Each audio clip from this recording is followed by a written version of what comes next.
Ladies and gentlemen, Daniyal Nasir Mirza here. Welcome to the weigh-in. It is my honor today to be talking to somebody I've been wanting to talk to for quite a while. Ladies and gentlemen, it is my distinct pleasure to be talking to Professor Nosh Khan. How are you, my friend? I'm good. Thank you so much for having me on the show. And happy Ramadan. And thank you so much for making time in Ramadan to invite me for the No, show. we had to change the time around just a little bit because I said 10, then I realized that's when Iftari is. And then I had to shift it.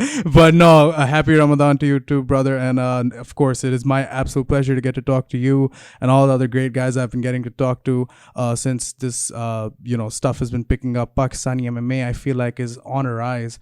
You are a veteran of the sport, right? And you have fought internationally, and you fought competitively for so long. When did the journey first start for you in mixed martial arts? Mixed martial arts was around 2012, I think. That's when I really started. I had a couple of fights here regionally, and then slowly started to fight on the international scene. Just started to build up there, mainly China, Philippines, been over to Russia a few times, Pakistan. So it's quite good. Yeah, you fought in Pakistan. That was pretty. Flogger Series 1, if I'm not wrong. That's when you fought. Yeah, exactly. So that was just like a last minute thing. So guys are like, "Oh, since you're there, do you want to get a fight?" And I'm like, "Yeah, sure." It's always been a dream. Yeah. Because Brave did it. He went there, and I didn't get to go on Brave, so I was really heartbroken. And then there was this other opportunity, and since I'm there, he might as well take it, right? Yeah, no, and I feel like Flogger Series right now is one of the and shout out Flogger Series because Flogger Series under Nasir Khan, Yusuf Zai have put on some of the best cards in terms of quality and fighters, and it's a very in-house kind of production where they do it inside the gym, but the fights are always very high quality. You were there to fight, but I'm sure you also got to watch some fights. What were your thoughts about Flogger Series? Man, I'm really impressed. Like the level of MMA in Pakistan is on point, right? It's catching up to the international scene. The only problem I see is the guys don't have enough guidance, but what they have, man, it's truly, truly amazing. Like it's inspiring for me. I train out here with guys that are high level and stuff, and to go back home and to see the same like dedication and hard work. I've been over to CAX, I've been over at TFF, been to Infinity. Man, the guys have good hard working ethic, so it's really good. And then you see these guys coming up on the One Warrior series now. I think that's amazing. Like Pakistan is starting to put itself on the map. So for me, it's good. It's really, really good. I'm very proud of everybody. Yeah, and that, like you said it perfectly. It is now starting to come on the map, and Bashir Ahmed obviously was the guy who first guy from within Pakistan to go and fight internationally, and then his entire journey was amazing. But now it's coming to a point where we are down two generations. I said the same thing to Bashir Bhai, two generations down. That's where we are right now because it was Bashir Bhai, then it was a group of guys he trained, then it was a group of guys trained by the guys he trained, and now we're finally at a point where we're starting to, but you are somebody who's a BJJ black belt, right? And for those of you watching who may not be familiar with either BJJ or combat sports as a whole, a BJJ black belt is the equivalent of, what is it the equivalent of actually? Double PhD, triple PhD? What is it equivalent of? What would you say is it equivalent of? Kind of like PhD, right? But at the end of the day, the belt is only there to hold up your pants, right? It's not going to do much regardless. Wow. Yeah, so it's more about the type of person you are. If you help others, you the way you impact people, right? Because sometimes you can have black belts that are good, some black belts are not so good. So belt, it really varies from person to person. Hmm. And you've been doing this for at least how long have you been training jiu-jitsu? Jiu-jitsu 8 or 9 years almost now. Yeah. Wow, it's almost a decade-long journey with the martial arts that you've taken, with yourself. Retrospectively, what was the thing that drove you the most to want to get into it? Because I see a lot of guys right now who want to start MMA or not start MMA, and I'm always wondering like what does it take for somebody to go on a journey and then last? You are clearly somebody who started on the journey, and regardless of how modest you are about the black belt, it's a 10-year long journey. journey? What made you want to start and stay? You know what I mean? For me, I wasn't really into grappling much. My brother was more into it. I was more into the striking part of it. And then he was like, hey, come try it out with me. So he was doing it before me. So he was the one to introduce me to this jiu-jitsu journey. And then that's how I got to meet his coach at that time, who is my coach right now at this moment, Rodrigo Caporal. He's a serious competitor, Kunlun champion. He fought in rough champion, and fought over in Russia. So he's very well known on the circuit. And hopefully you guys get to see him in ONE FC or UFC in the future, you know. So the thing about it is like, jiu-jitsu, I don't know. I just stuck with it. Like I've done Kyokushin before. I went all the way to green belt there. I've done other martial arts, did taekwondo also, but it's something just clicked about jiu-jitsu, you know. It's like the human chest. It just keeps evolving and keeps you like focused all the time, you know. Yeah. And then when you get to an aspect of teaching, and then you see how you impact people's life, and then how people can impact your life in that way, you feel like you're contributing to people, and people are contributing back to you. Yeah. And you're making positive impacts, and then you see these kids come in, and then you're being like a role model to them. Nowadays with the generation, everyone's on their mobile, everyone's on Instagram, TikTok, you know. So like, it's good to see these kind of things. You know what I mean? For sure. And you know, I have friends who started MMA, and they always, you know, like guys who start MMA always, and I want to see if, you know, because it's the first time I'm talking to a black belt, you know what I mean, and a guy who's really ahead, and like you said, doesn't matter, the belt doesn't really matter that much in the sport, but I still want to see if these kind of little things are still common in people when they've, you know, kind of, because people have like a favorite submission, you know what I mean, when they start doing it, they're like, oh, I like this one. Do you have a favorite submission? I like, for jiu-jitsu, I like to do more wrist locks and foot locks. For MMA, I've been catching people with arm locks more. All right. Like armbars, Americano. My last fight in Russia, I finished the guy with the Americano. Yeah, nice. And you know, you're training in Team Espada. Am I saying that correctly? Yes, Espada. Yeah. Tell me about it. I mean, where exactly is the gym? What is the gym environment like? What is it like training there? And, you know, your teammates, what is the kind of, you know, relationship you have with them and your coach? How does it all put together for you? So Team Espada is built by my coach, Rodrigo Caporal. He's a very serious competitor, like very good with jiu-jitsu. He's well known on the jiu-jitsu circuit. And then, so this is his team, right? So we're under his team, and we have training almost all the day. So we start training at 6 a.m. all the way to night 9 p.m. So we have classes all day long for jiu-jitsu.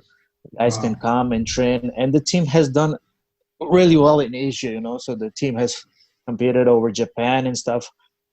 We don't have too many MMA fighters, but we do have a lot of jiu-jitsu competitors, and the team has done really, really well in that regard. So I'm very happy for them, you know, like as long as you have a solid and good team, things happen, you know. Yep. Yeah.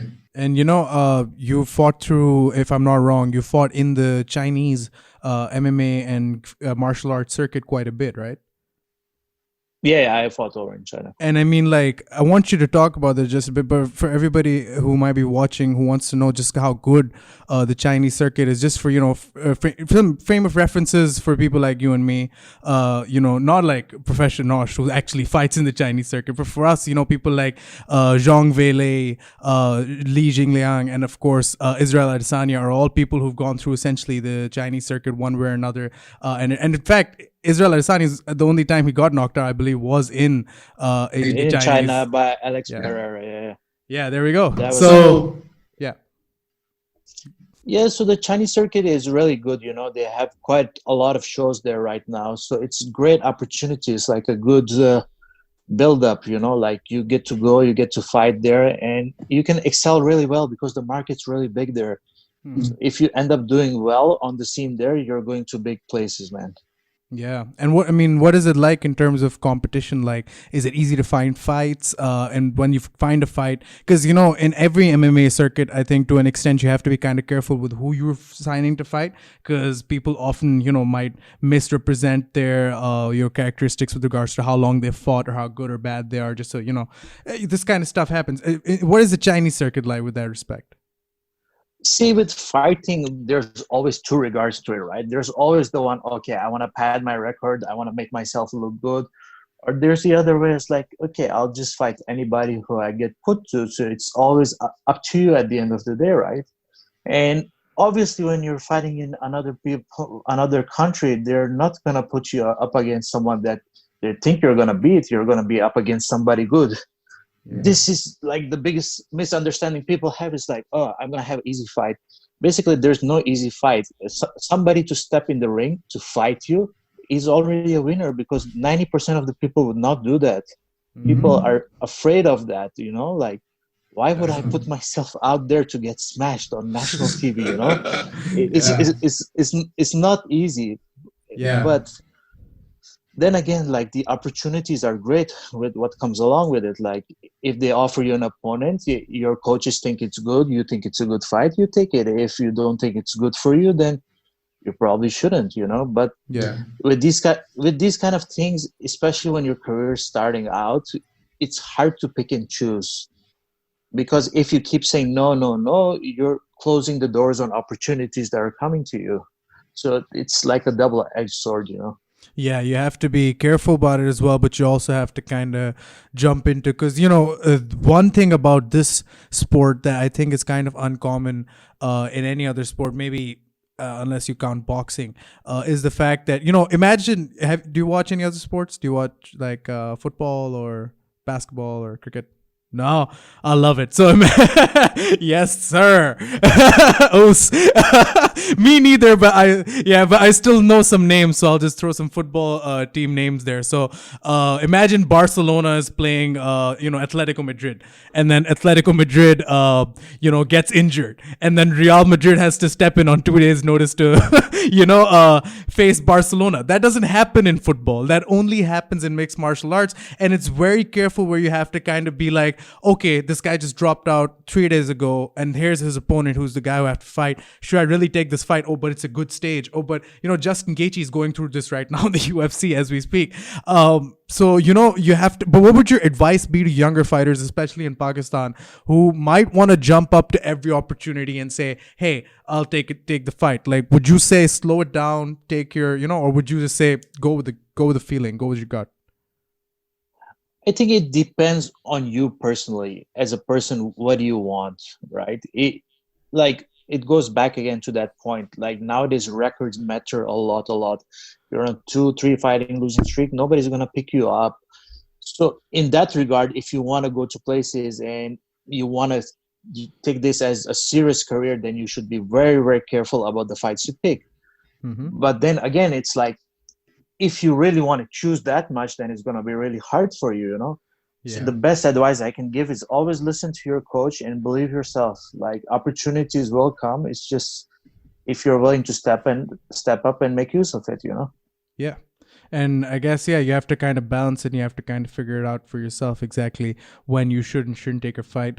Nosh, you're a K1 IPCC 80 kilograms national champion, apart from being the Brazilian Jiu-Jitsu black belt, which you kind of just shrugged off as, yeah, it doesn't matter. But talk to me about this. How did the K1 IPCC national championship come to you, and how was that whole journey like? So, like I said, before my journey started with grappling, I was doing a lot of striking. I used to compete a lot in the striking world. Mm-hmm. And then for a time, I put it on pause and I started trying out MMA more, because that's the upcoming thing, and it's keeps you more into it. Like, the striking, there are good opportunities, but there aren't too many shows or too many wow factors anymore to kickboxing, right? The whole world's just exploded since MMA came. Yeah. So yeah. So then, just to keep myself busy, I like to compete in jiu-jitsu locally. If there's a tournament, I would compete.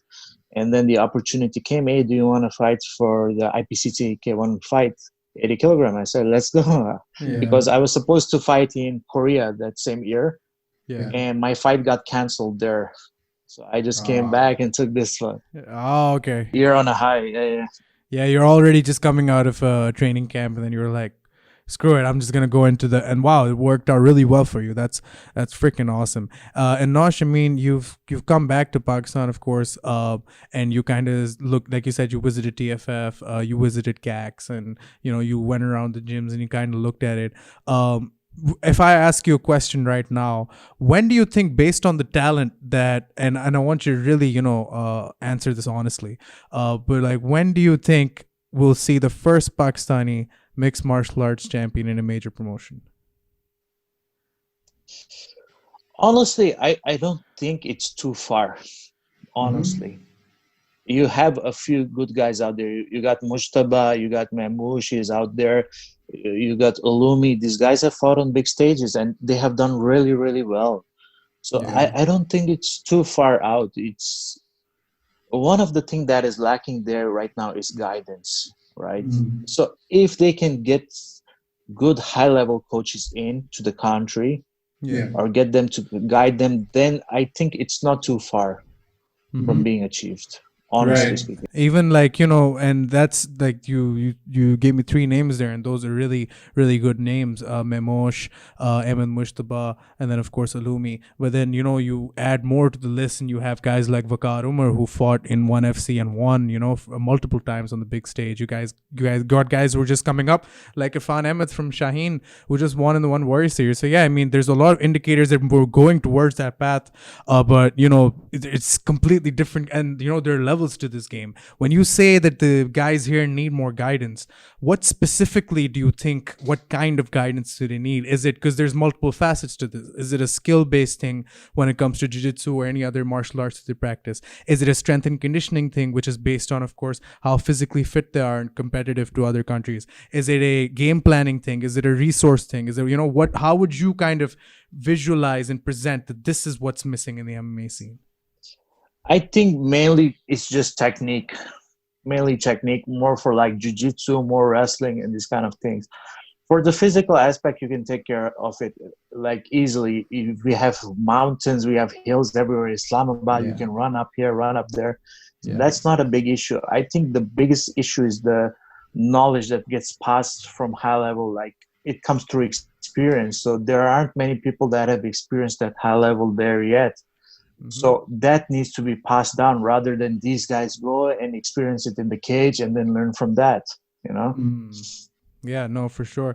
I mean, there's a lot of guys here, have you heard of Coach Jazzy in Lahore?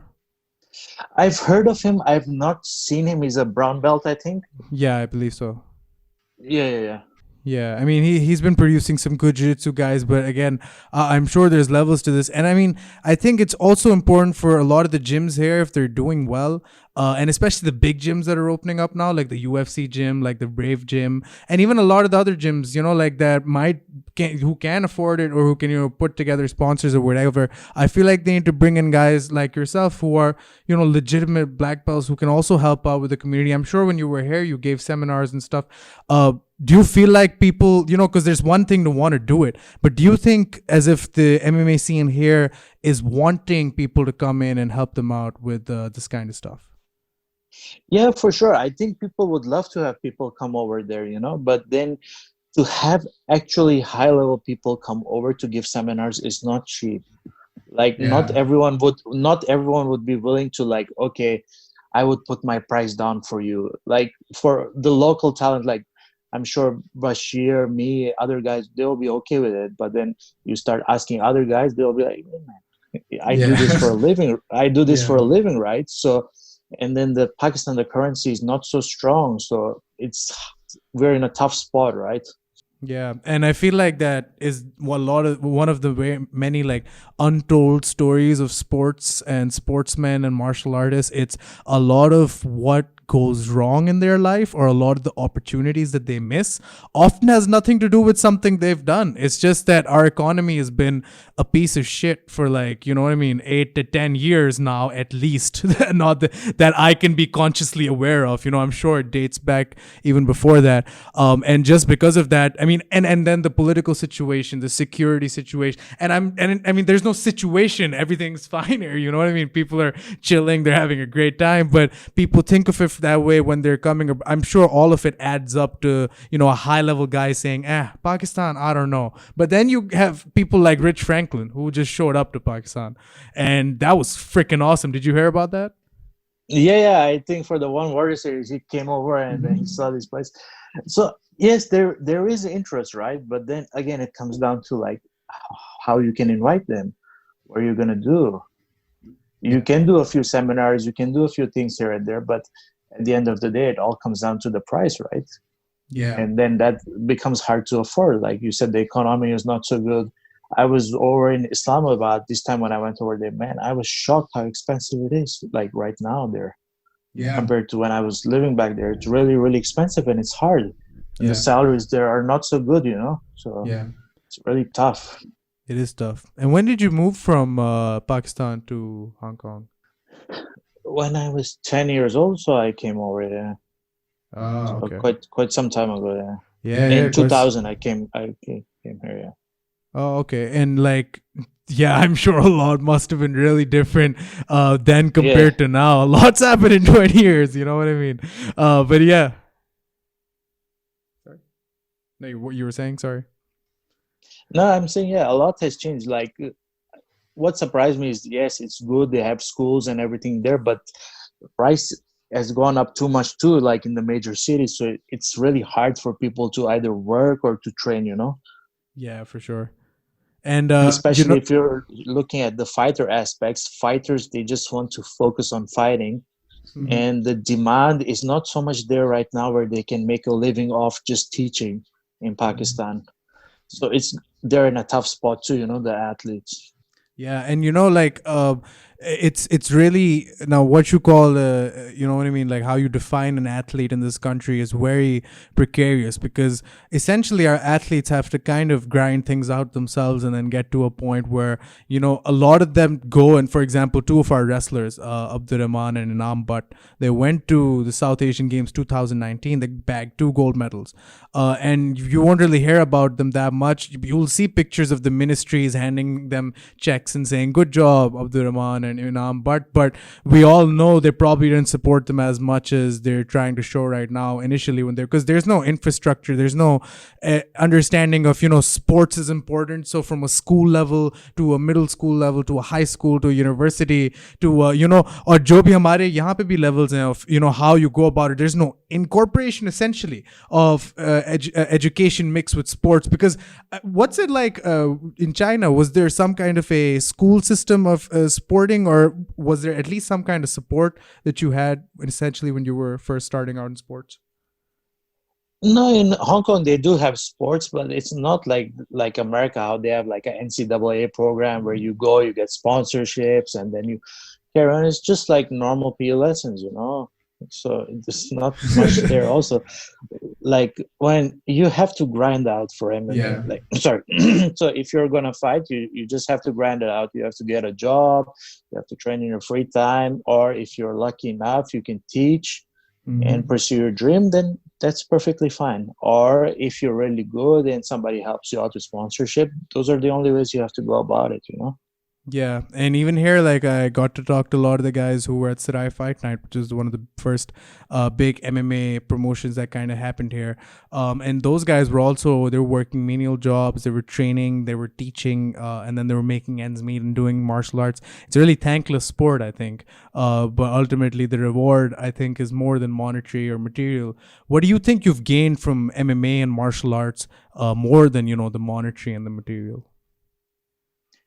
What I've gained, it's experiences, right? It's like you get to travel, you get to see other people's culture, you get to make friendships that last for a long time, and then it opens up doors for you.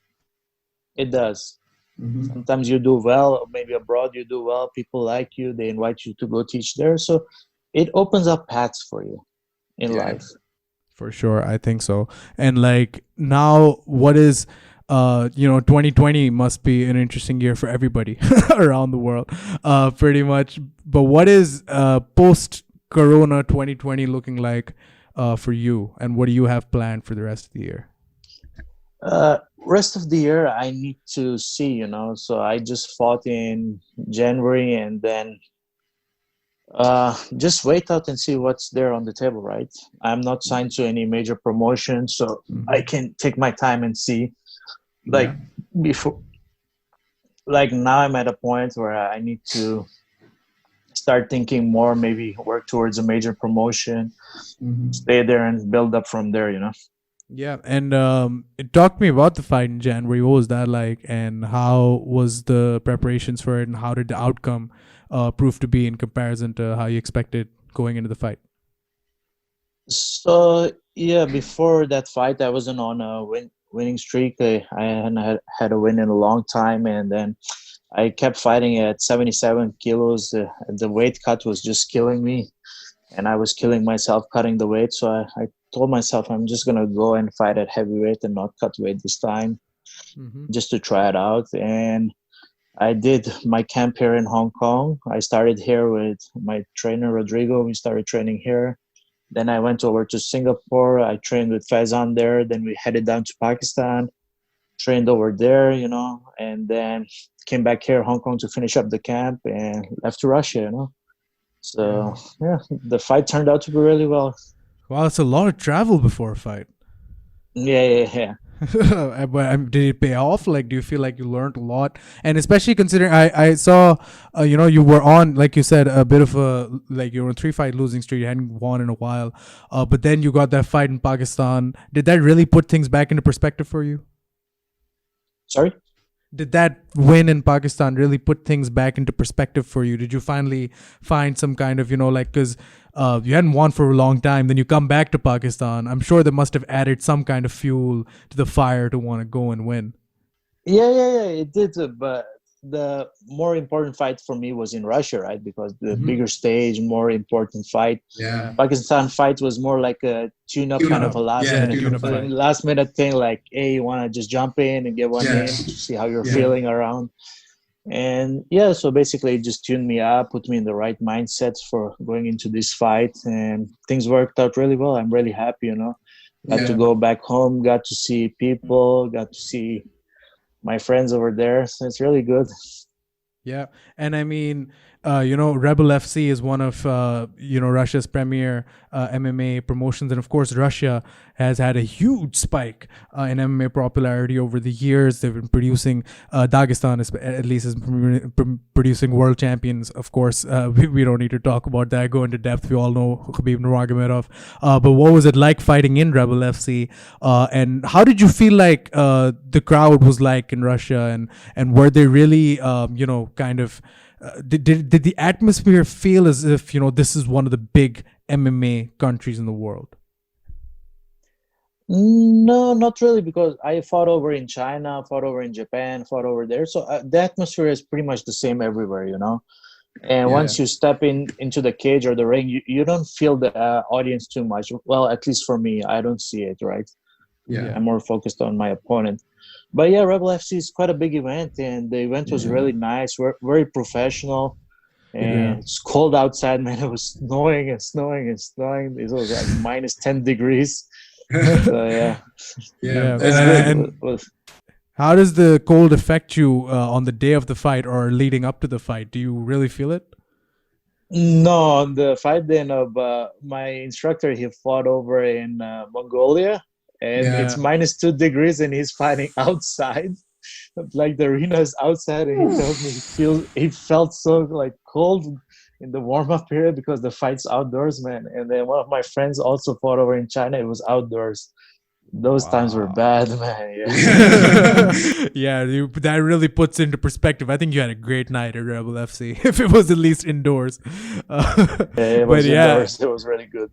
But yeah, I mean, you get a win over, of course, your Lithuanian opponent, Vadim Valiov, and you now got a win in the prestigious Rebel FC.